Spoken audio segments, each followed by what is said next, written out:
안녕하십니까. 기독교 한국침례회 진리교회를 섬기는 임원주 목사입니다. 이 동영상은 교회와 교회사, 이 두 번째 동영상에서는 가톨릭 교회, 정통과 이단이라고 하는 이 부분에 대해서 여러분에게 설명을 드리고자 합니다. 이 동영상에서의 목표는 그레이트 시즘이라고 하는 1054년에 일어난 서방교회와 동방교회로 가톨릭 교회가 분리된 사건입니다. 서방교회와 동방교회가 11세기 중반에 서로를 정죄하면서 분열했다. 이 자체를 설명하는 것은 매우 쉽습니다. 그러나 왜 이 분열을 알아야 되는지, 이 분열에 이르게 된 맥락, 그것을 제대로 파악하는 데에는 상당히 많은 고찰과 정보가 필요합니다. 교회가 하나로 유지하기 위해서 부단히 노력을 했음에도 불구하고 찢어질 수밖에 없는 어떤 충격이 그 안에 지속적으로 가해져 왔던 것입니다. 즉 하나의 충격 때문이 아니라 연속되는 충격 속에서 무언가가 바뀐 것입니다. 그러면서도 바뀌지 아니하는 것이 있는 겁니다. 그러한 여러 가지 점들을 그리고 그 맥락들을 반드시 파악을 해야 됩니다. 이 도표는 1931년에 J.M. 캐롤이 죽기 전에 대략 10년 동안 집중적으로 이 도표를 가지고 다니면서 교회의 역사를 설명을 했습니다. 책이 출간이 된 것은 1931년 J.M. 캐롤이 죽은 뒤입니다. 19세기 후반서부터 20세기 초반에 미국에 있는 어떤 부류의 사람들이 교회의 역사를 어떻게 해석했는가, 정확히 말하면 어떻게 왜곡하고 있고 오늘날 우리 주변에서 볼 수 있는 미국에서 들어온 영향력에 의하여 잘못된 편협한, 그래서 배우는 사람들에게 썩 좋지 않은 영향을 미치는 그런 경향들, 그리고 한국교회가 이단성이 있다라고 보는 그러한 사람들이 아주 애호하고 잘 사용하며 정통교회를 소위 기존교회, 기득권적 교회, 권력에 야합하고 세상과 야합한 사탄의 교회다라고 하는 관념을 심어주기 위해서 사용하는 도표입니다. 그런데 이 도표가 왜 중요하냐라고 하는 점을 우리가 좀 생각을 해봐야 됩니다. 첫 번째로 이 도표가 왜 중요하냐면 19세기 말에서 20세기 초 미국의 입장에서는 이 도표를 통했을 때 오른쪽 끝부분에 나타난 20세기 말에서 21세기까지도 이어지는 그 미국의 종교 현황에서 각각의 교회들의 뿌리들이 이와 같다. 잘못된 이 도표에서도 한 가지 속일 수 없는 것은 이 빨간 선으로 되어 있는 아나바프티스트라고 하는 이 날조된 역사를 제외하고 윗부분을 보면 전부 하나의 뿌리에서 나왔다라고 하는 것, 한 뿌리에서부터 나왔고 어느 시점에서 갈라졌다. 그러면 교회사에서 뭐를 제일 먼저 봐야 되느냐 하면 이렇게 갈라지게 만든 충격이 뭐냐, 어떤 원인들이 누적이 되어서 갈라질 수밖에 없게 되었는가. 갈라진 이 교회들이 한 뿌리에서 나왔으니까 다 똑같은 정당성을 가지고 있는 것은 아닌가? 이런 점들을 살펴보아야 됩니다. 명심해야 될 것은 뿌리가 같다고 같은 종교가 아니라는 거예요. 같은 뿌리에서 나왔고 비슷하니까 가면 똑같은 혹은 비슷한 신앙을 배울 수 있을 거다라고 상상해서는 안 된다는 거죠. 뿌리가 같지만 완벽하게 다른 종교가 얼마든지 종교에서는 가능한 겁니다.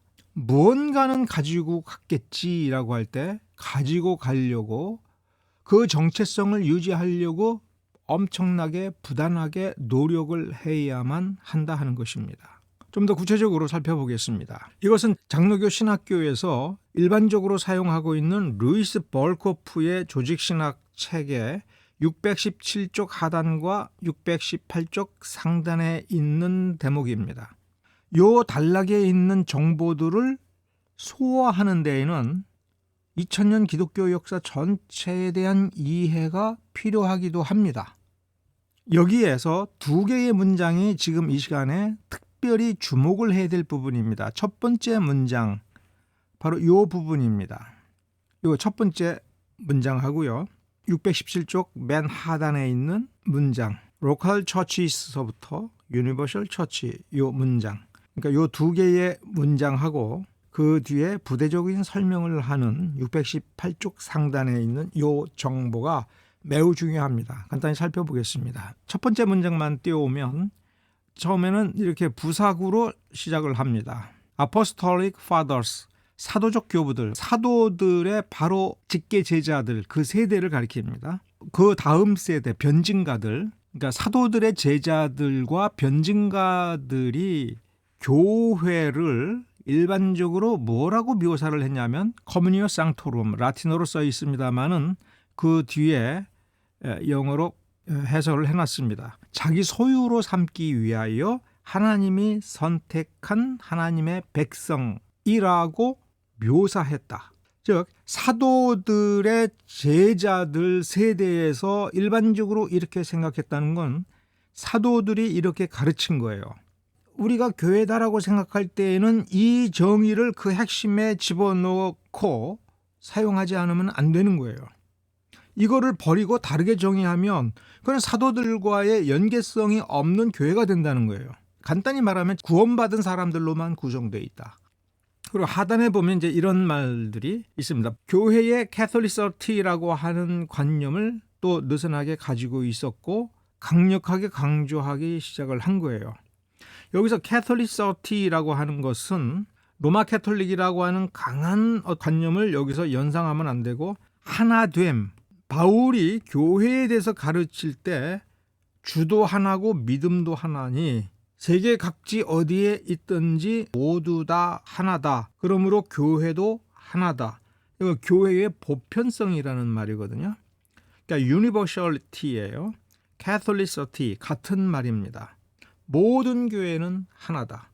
나누어서 예배를 드리고 지상의 수많은 집단으로 나누어져서 각기 별도로 예배를 드리고 각기 분위기가 다르고 각기 성격이 다르고 하는 일들이 다를 수 있어도 그 교회의 하나됨이라고 하는 것을 의식적으로 견지하고 지켜야 된다.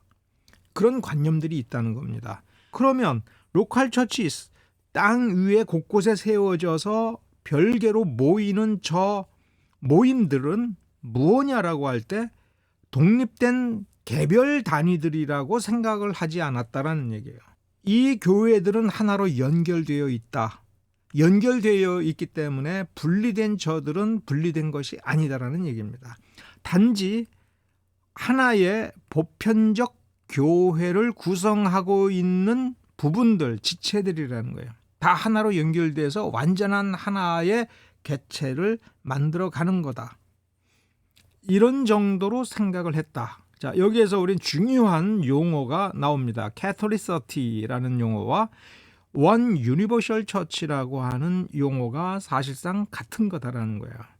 618쪽 상단에 보면 increasing worldliness, 세속성과 부패가 증가하면서 점차적으로 여기에 대해서 이 부패성에 대해서 그리고 세속성이라고 하는 거는 계속해서 교회 안으로 속된 것을 가지고 들어오는 사람들이 교회를 속된 문화로 만들면서 거기에 대한 반동이 생기는 겁니다. 이러면 안 되는데 라는 생각을 가지고 또 여러 가지 분파들이 형성이 되고 교회에 영향을 미치니까 거기에 대해서 교회가 적극적으로 반동하고 이러한 일들이 반복이 되면 당연히 안전조치들을 만들게 되죠. 이때 중요하게 교회에 충격을 준 세 개의 종파 이름이 여기 이렇게 거론이 됩니다.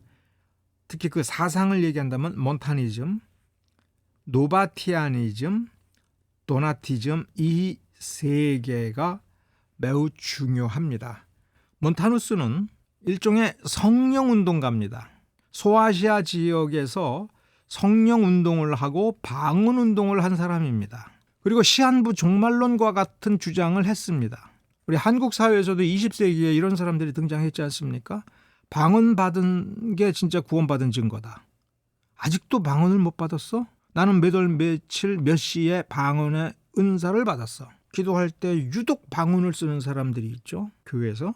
성경은 분명히 공중 예배에서 통역할 수 있는 사람이 없으면 쓰지 말라 했고 그걸 절제하라고 했는데 절제하지를 않는 거죠.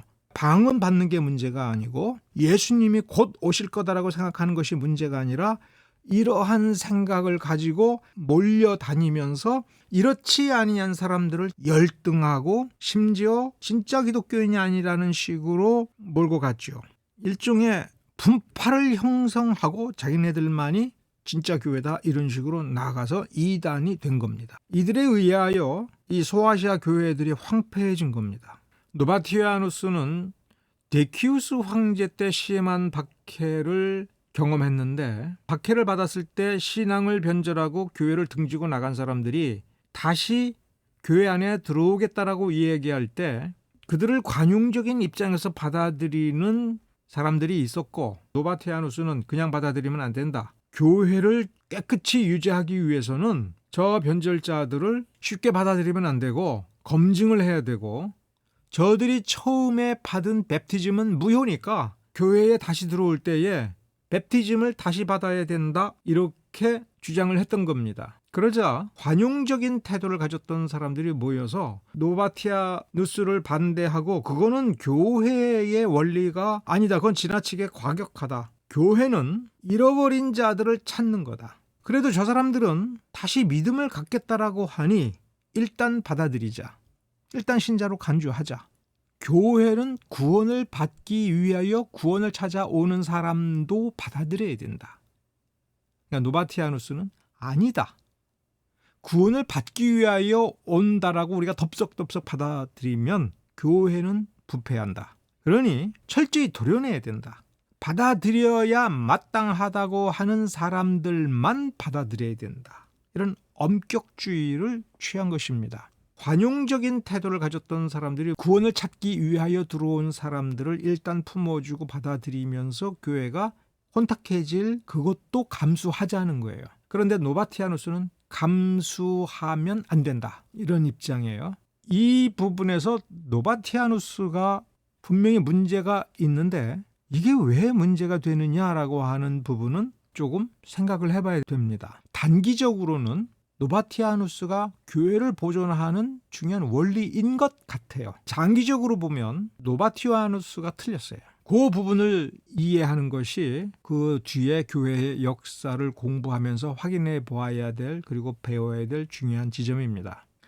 교회가 부분적으로 부패되고 수준이 떨어지고 순결성에서 문제가 생길 정도를 감수하면서까지도 구원을 받기 위하여 찾아오는 이들을 거절하지 않고 그 문제 있는 그들을 품는 것, 그래서 그 교회가 조금은 후퇴하고 한다 할지라도 그 교회를 정죄하고 거기로부터 순결주의를 찾아서 분리하는 것은 잘못이다라고 하는 것이 초대교회에 일반적으로 나타난 겁니다.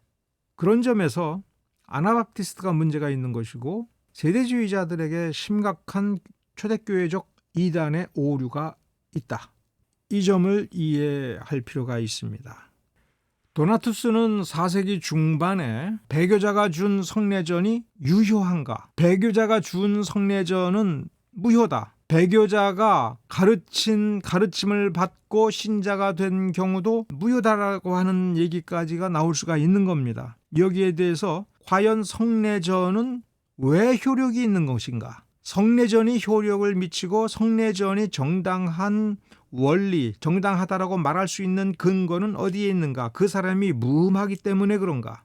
그 사람이 하나님의 축복의 그릇으로서 흠이 없어서 그 그릇에 담아서 뭔가를 줄 때 정말 복된 것이고, 저 불결한 그릇에 담긴 거는 이미 불결해진 것이기 때문에 효력이 없다. 굉장히 중요한 논쟁인 겁니다. 도나투스 논쟁의 원리가 다시 한번 문제시되고 제기된 것이 종교개혁 시대의 아나바프티스트입니다. 성례전의 효력은 진짜 은혜 받은 사람, 흠 없는 사람이 집례해야 진짜고, 우리가 흔히 말하는 로마 카톨릭이 베풀어준 그 성례전은 가짜 교회가 가짜 사제가 한 것이기 때문에 아무리 삼위일체 하나님의 이름으로 하고 성경적으로 했다라고 하더라도 그거는 잘못된 거다. 그거는 효력이 없다.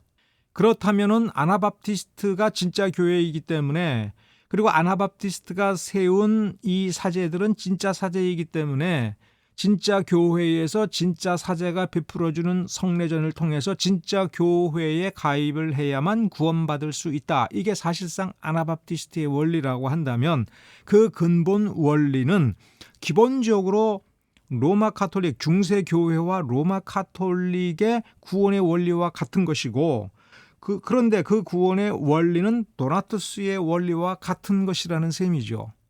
오늘날에도 이 원리를 도나투스라든가 아나바프티스트라는 명칭은 쓰지 않아도 동일하게 사용하는 교회들이 있습니다. 말씀보존학회, 거기에 영향을 받았다라고 볼 수밖에 없는 사랑침례교회, JYP 박진영, 이런 사람들이 가르치는 원리는 이 도나투스 혹은 노바티아누스 혹은 몬타누스, 말숀과 같은 초대교회 이단들의 짬뽕이라고밖에 볼 수가 없는 거예요.